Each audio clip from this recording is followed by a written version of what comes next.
Like I like your photo. Shoes. No, you haven't.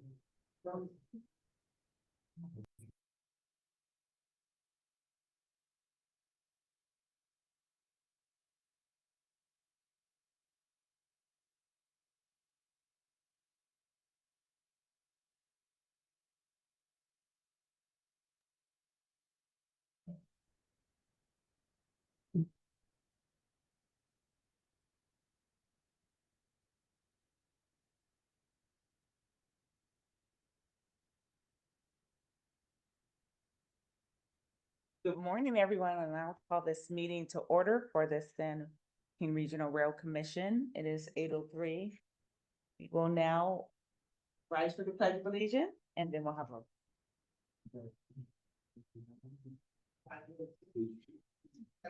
begin.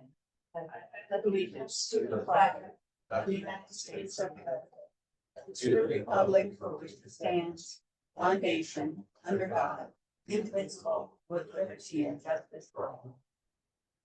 Good morning, Commissioners. Marchand. Here. May. Nunez. Here. PFUI. Wormsley. Zuber. Here. Vice Chair Craig Hensley. Here. Chair Young. Present. Thank you. You do have a quorum and ex officio members. Is there anyone on from StanCog? I'm here, Mayor Suze Wallen. Good morning. Good morning. And anyone from SJCog? Yes, Diane Nguyen present. Morning, SJRTV Good morning, Ken Baxter. and Caltrain. Good morning, this is Tom Dumas. Thank you.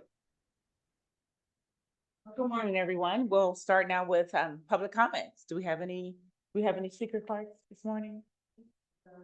No speaker cards, anyone? Anyone? Okay, so then we'll move on. We'll move on to the consent calendar. Consent. Are there any comments on this? Thank you, then. It's been motioned and seconded. Roll call, please. Commissioners, Marchand. I 3.1 and staying on 2, 3, and 4. Nunez. Yes. Zuber. Yes. Vice Chair Craig Hensley. Yes. Chair Young. Yes. Thank you. Motion carried. And I Thank just you. want to point out for the record that on item 3.2, you did have a purple sheet revising the resolution. Yes. Thank you. So then it moves us to item number 4. Item number 4 is to adopt a resolution approving an agreement with Ty Ginsberg and Associates for federal legislative advocacy services. And we'll go ahead and turn it over to Good morning, Madam Chair, members of the board. Autumn and I will tag team this. I will kick it off, but she does the important part that you care most about, which is monitoring the process and the dollars.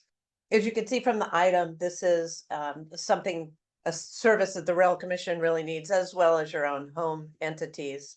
And see that I'm not on camera. There we go. Just in terms of our recognition of our programs and services and our stakeholders at DC. Additionally, California has so many competing transportation interests, as you can imagine, all the multimodal interests, and such a large state with large populations. We have to be back there to tell our story so people know that, yes, out here in the Central Valley, in a growing region, we have these issues too that relate to the federal programs.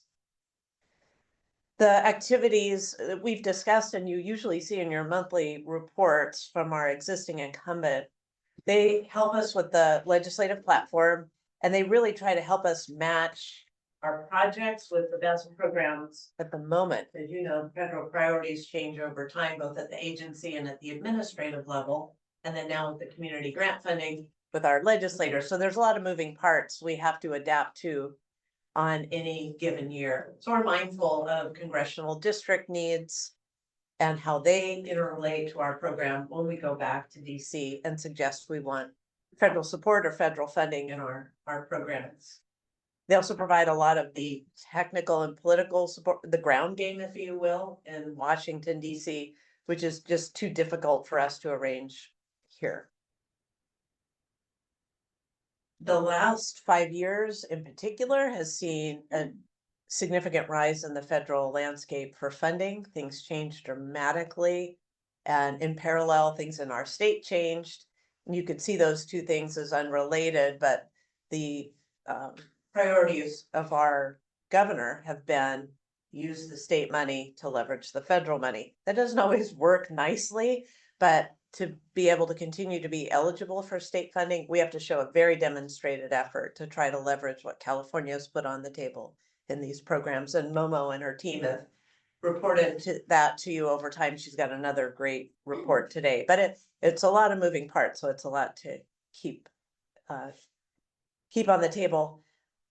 It's also important that we get our presence, our story out there. And we are one of many agencies in the Central Valley.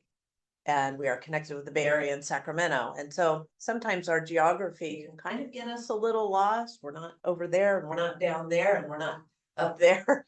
We're a place that always needs to battle for recognition that we have the same emerging transportation problems as the urbanized areas. And so advocacy team is really important.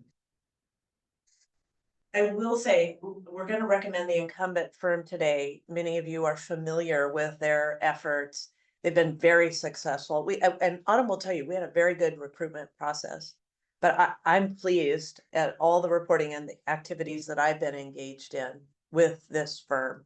They almost tell our story for us just as good as we do, which is hard to come by. These advocacy firms have a lot of clients, but this firm is very selective about the clients.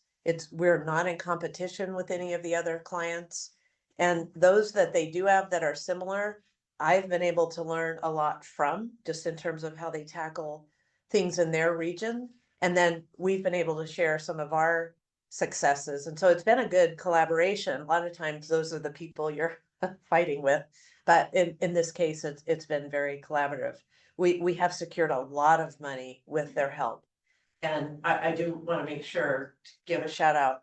Our team, SJRRC support, all of that plays into the success, but it's hard to do without somebody back there knocking on every single door.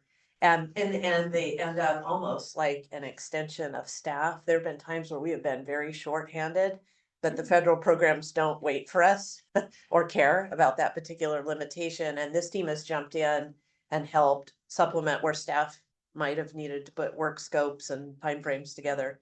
They jumped in. So I want to say they have been a great help to me. I think really delivered for you. And so I'm very happy to recommend them as a firm for your consideration. With that, I'll hand it to the person you really want to hear from. That's true. Thank you, Stacey. So yes, so the staff report has the level of details and the amount of interest we did have in this RFP, but we did release an RFP in July of 2024, and we did receive 4 proposals: Blue Water Strategies, Carpy and Clay, Ty Ginsburg, and then Townsend Public Affairs. 3 proposals of those 4 were deemed responsive in the RFP requirements, and we evaluated them with Rail Commission staff, but we also had Capital Corridors managing director on the panel too, so we appreciate their support in helping us with this as well. And then based on the scores for the written proposals, 2 firms were invited for interviews, and that was Carpy and Clay and Ty Ginsburg.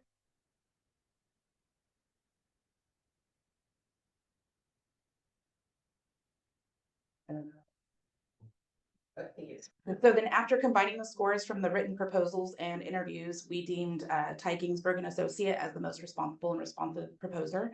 And the agreement will be effective upon execution by both parties, and it's for 5 years with 2 one-year options.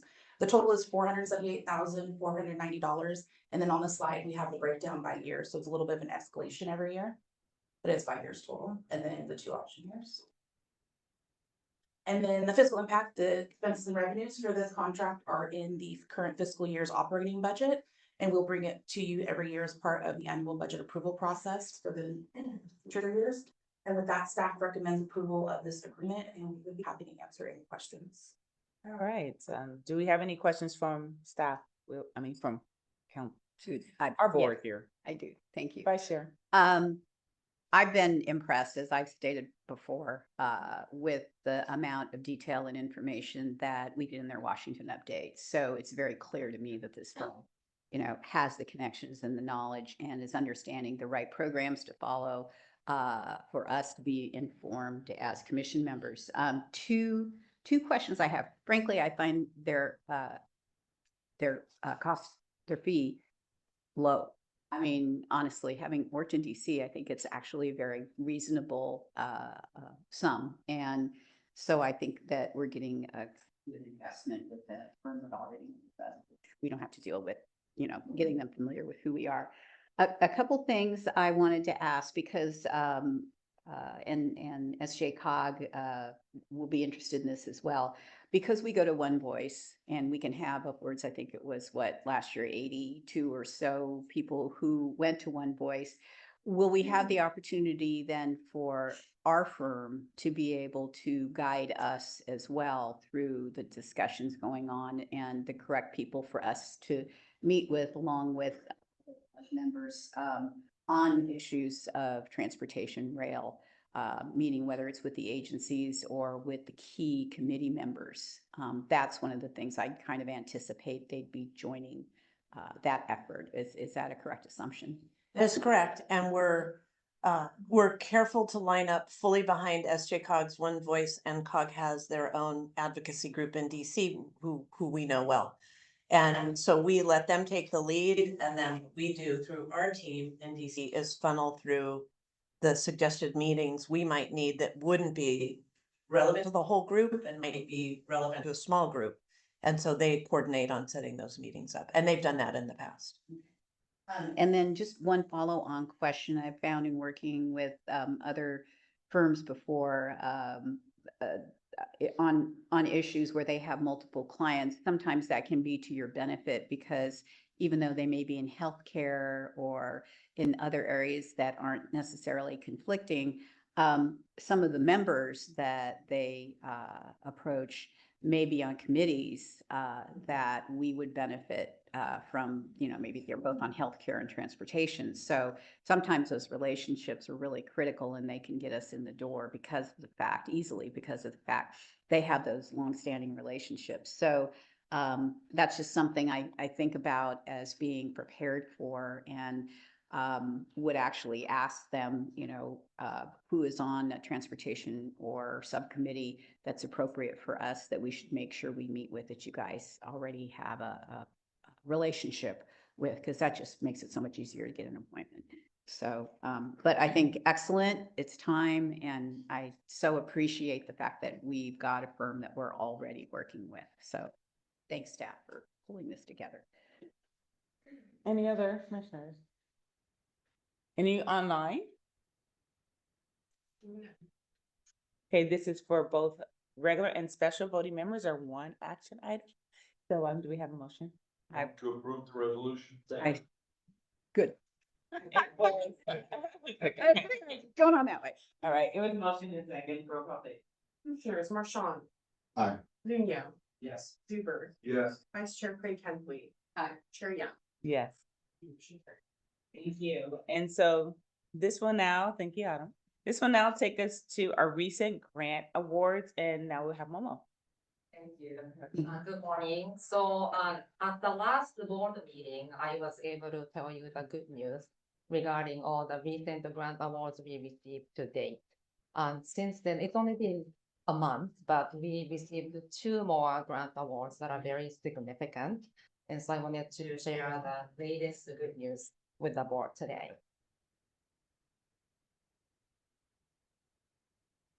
So on October 23rd, California State Transportation Agency made an official announcement regarding the Transit Inner City Rail Capital Program Cycle 7 Grant Award.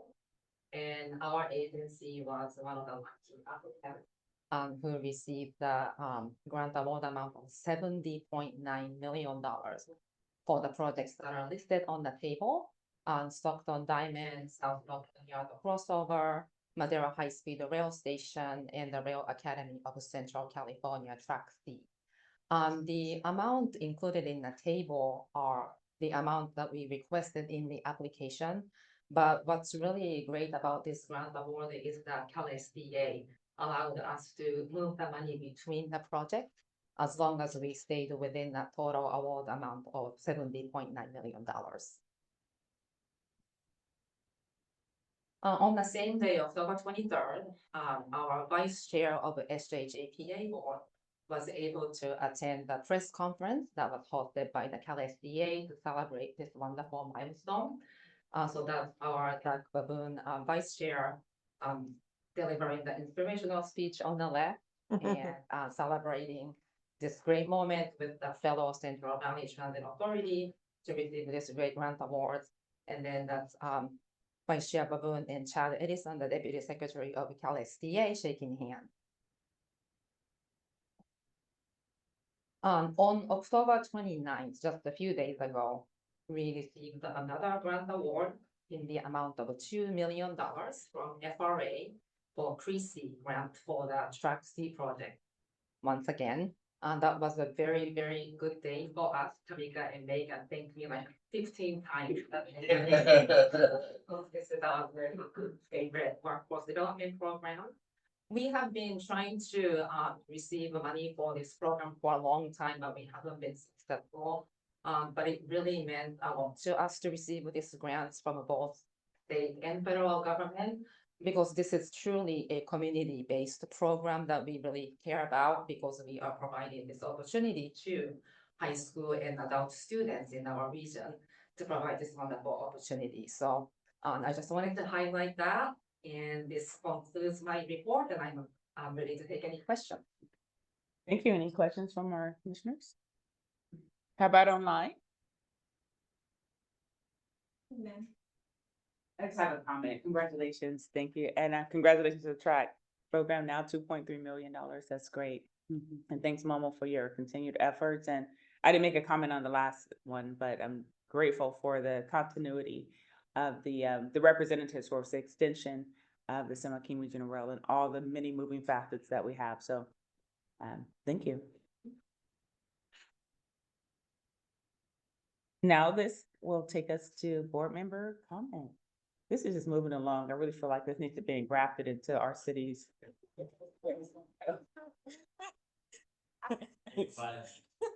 How quickly you forget some of our last meetings that went for hours.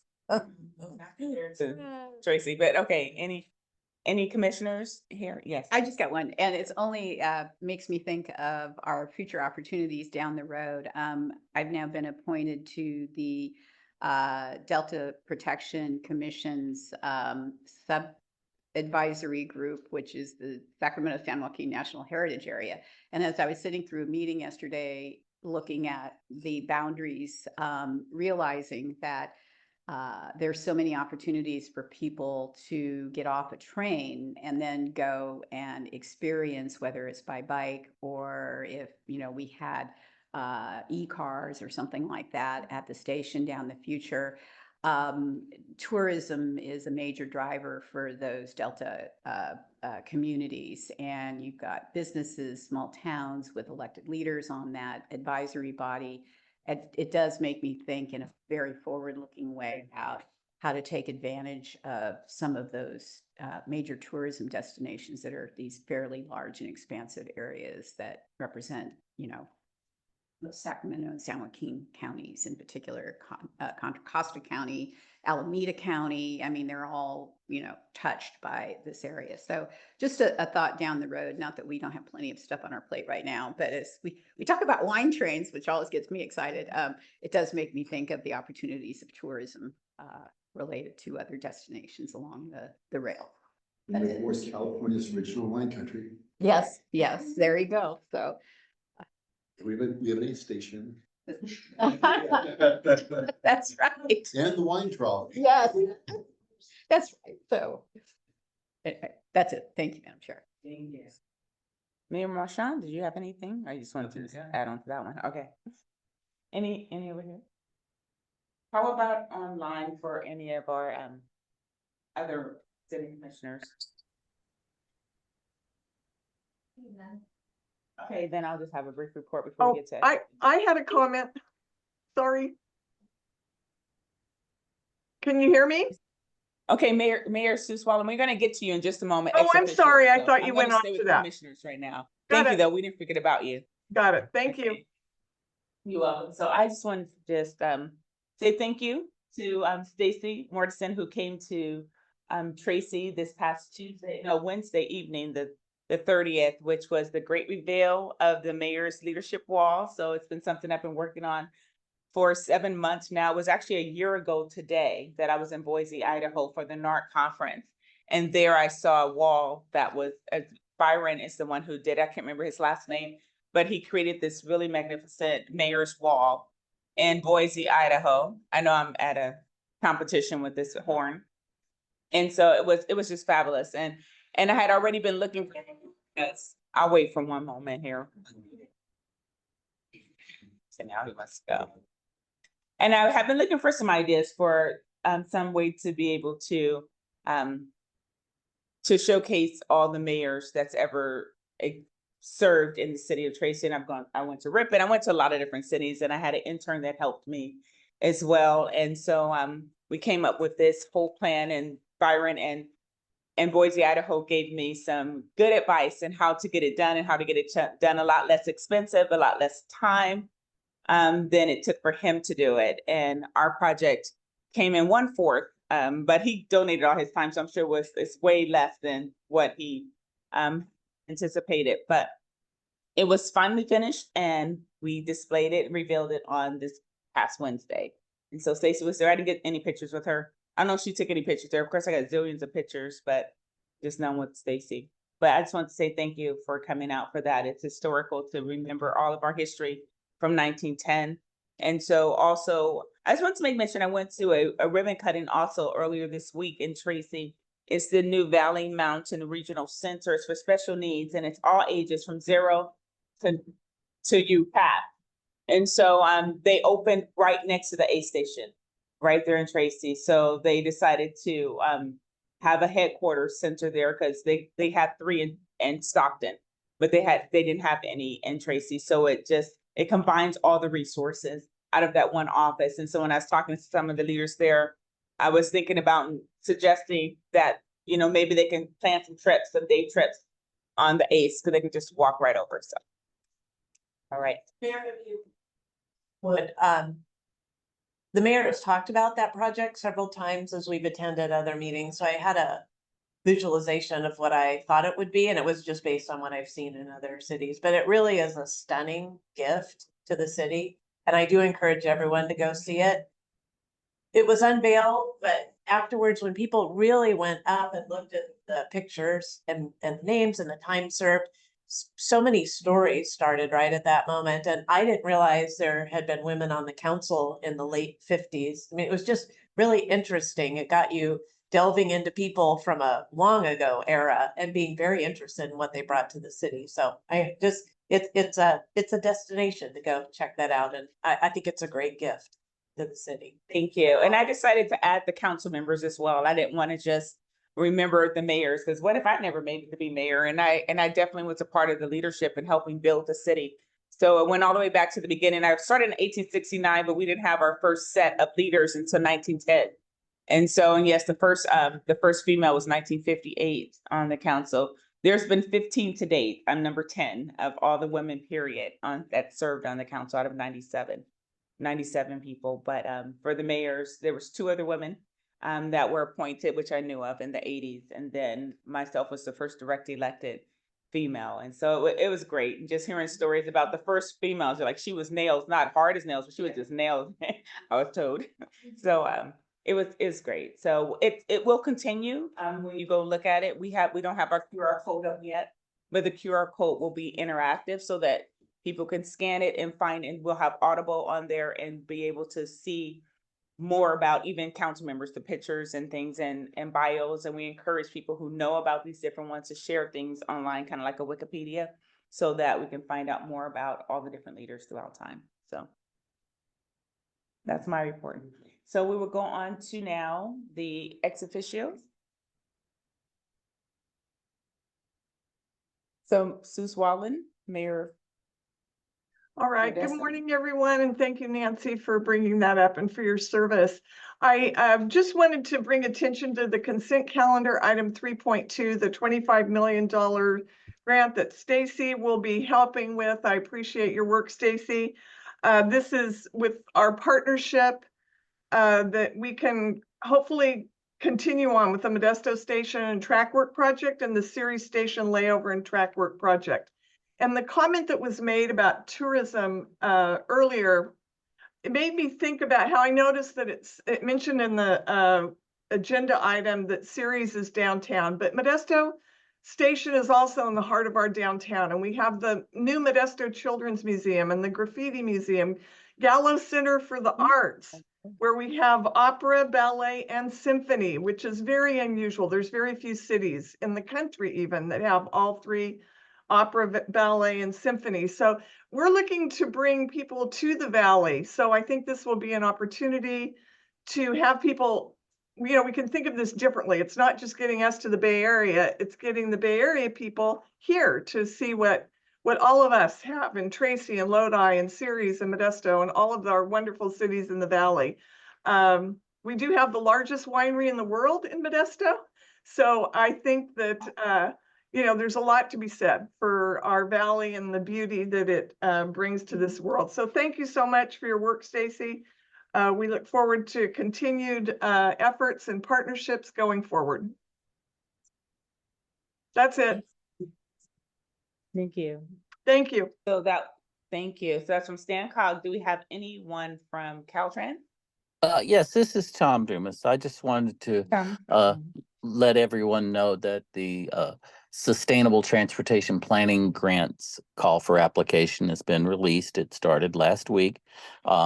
There's about $37 million scattered amongst the three categories for funding that's available for planning studies.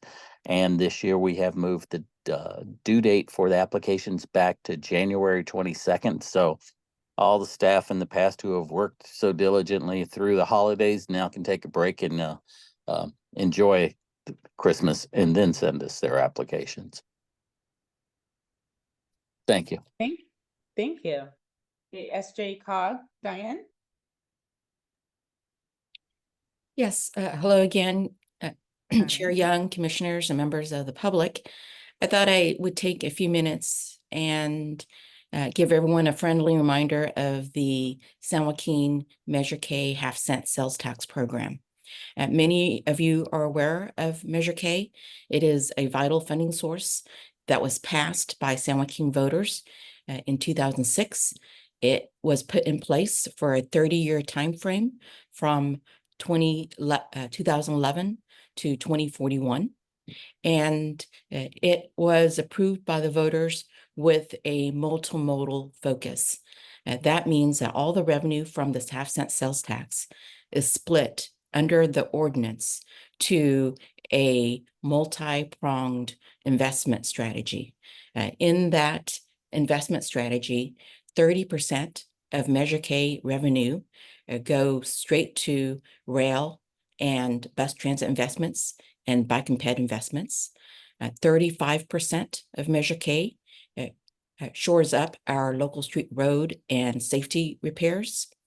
32% goes to congestion relief projects, which include state highway investments and regional roadway arterial investments. And then finally, 2.5% go toward railroad crossing improvements. During the pandemic, the Measure K revenue was approximately $70 million a year, and there certainly was concern by SJCOG that the revenue would go down during the pandemic. Of course, with lower revenue, that means reduced funding for all of those categories of transportation projects I just mentioned. Surprisingly, revenue during the pandemic and post-pandemic have been increasing. And we anecdotally contribute that to a lot of internet sales, Wayfair, Amazon. And so the Measure K program is actually very robust and financially stronger than ever. Last year, the Measure K revenue was $93 million. And this year, at the end of the fiscal year, we are reporting $96 million in Measure K revenue, which is a significant difference from a few years ago during the pandemic of that $70 million figure. So I wanted to take a moment to again thank the San Joaquin voters for approving Measure K, and just reminding everyone that this half-cent sales tax has been and continues to be a lifeline for multimodal transportation investments in San Joaquin County. Thank you. That concludes my report. Thank you. That's good news. Figure out what I'm gonna spend it on. Okay, next we will move on to SJRTD. Good morning, Madam Chair and Commissioners, and Morning. thank you, Diane. That's wonderful news for all of us, for the entire transportation team here in the region. Appreciate that. 4 very quick items to share. I would like to note that RTD recently provided support letters for 2 of the Rail Commission's SB1 grant applications going to the California Transportation Commission. And on behalf of RTD, we absolutely wish and hope for the very successful outcome of those grants that they are awarded. Another item, RTD will offer free rides to the polls on Election Day, which is next Tuesday, November the 5th. And this includes our fixed route system in the city of Stockton, as well as our hoppers that connect the cities within our region. A third item to share is that RTD had a great reveal event on October the 23rd, when we unveiled 5 of our new hydrogen fuel cell electric buses and the refueling trailer.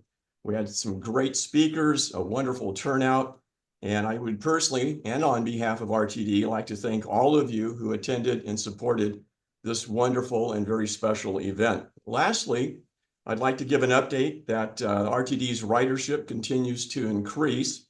For the month of September, our system-wide daily ridership was at 10,712 riders.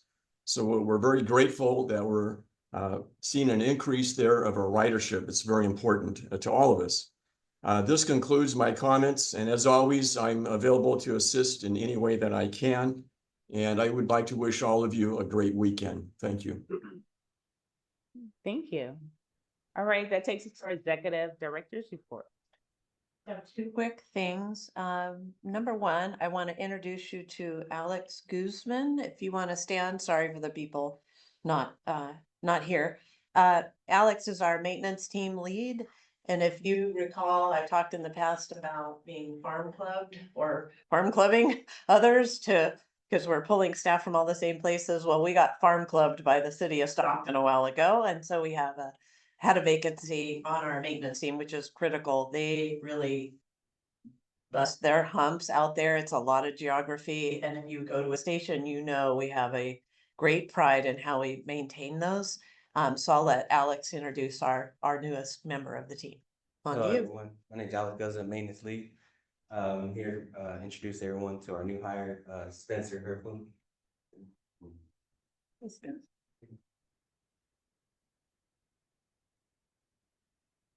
Here to be grounds worker 2 in the maintenance department. Yep, wonderful, much needed. This is a big effort, and as you see our Valley Rail expansion program going, you can look over there and see their eyes go, whoa, that's a much bigger geography. So we're working on those future staffing plans and then how to deal maybe with some regional geographies that can be a little more efficient, but that's coming as you'll move through approvals on the Valley Rail process. Second, I did want to note several key staff attended Mayor Craig Hensley's State of the City address last week. And we do that because it's a one-stop shop for us to really see what the leadership is like in a local community that we serve, see how the various public and private entities interrelate and collaborate at these kind of things, and have a roadmap for where the city and the supporting partners are going. That's probably the best place for us to go for our key staff who are working with your local jurisdictions to get set up to know what we're going to be dealing with and how we can help. So I just want to say you had a lovely event, and her event focused a lot on key women leadership positions, which was nice for me to see there are some very moving contributors in that program, and just wanted to say our team talked afterwards about just really being glad that we were there and getting a sense of where Lodi is going. So I do appreciate that, and I think it was important too. I made a point of saying that, you know, we have duties beyond our mayoral or beyond our council member seats by serving on these bodies, and these bodies are important regional partners. And again, the concept of future looking, forward looking. But appreciated. Janice came back home for a brief amount of time there, you know, and it was great to have some of the members, you know, join us. It was wonderful to have you there. So I know that's going to lead us into, you know, future discussions with our city and county about the important role of rail, and make sure that they understand literally what's coming down the tracks to Lodi. So there's some planning work on getting ready to roll already. So thank you, and thank you all very much for attending. And that concludes my report. All right, thank you. I'll turn it over to Ms. Janice.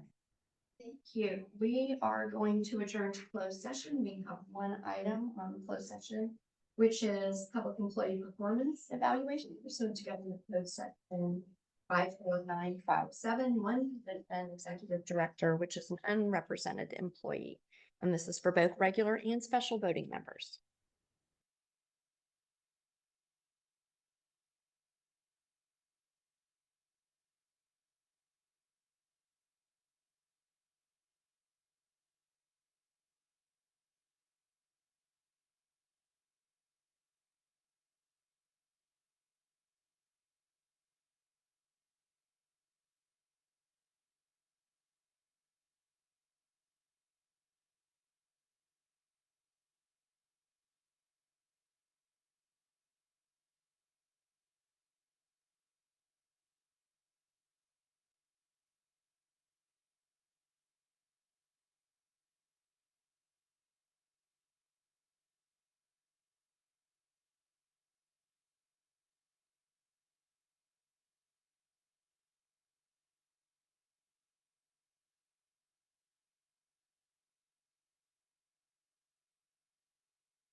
Okay, thank you. No, I like it. I don't feel like I'm making, It's a fun. yeah, I think about it, you know. pretty slow.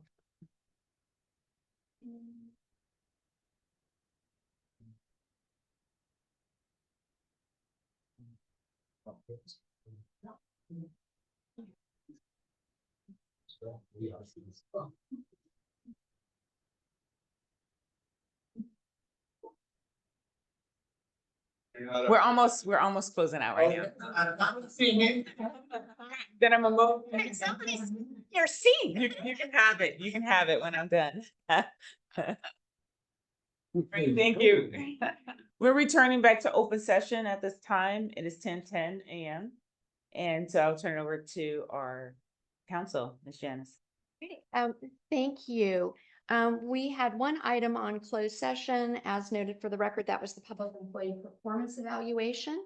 At this time, there was discussion, but there is no reportable action. And with that, you can adjourn the meeting. Okay, so before I say the final goodbye, because next meeting on December the 6th, 2024 will be a number of our last meeting, will be my last meeting. It will be commissioners here and Commissioner May on the end. I'm not sure any others, but it will be our last one. It'll be 5 days after my 55th birthday, so feel free to bring, cake. And so for now, we are adjourned until December the 6th, 2024. And happy Thanksgiving.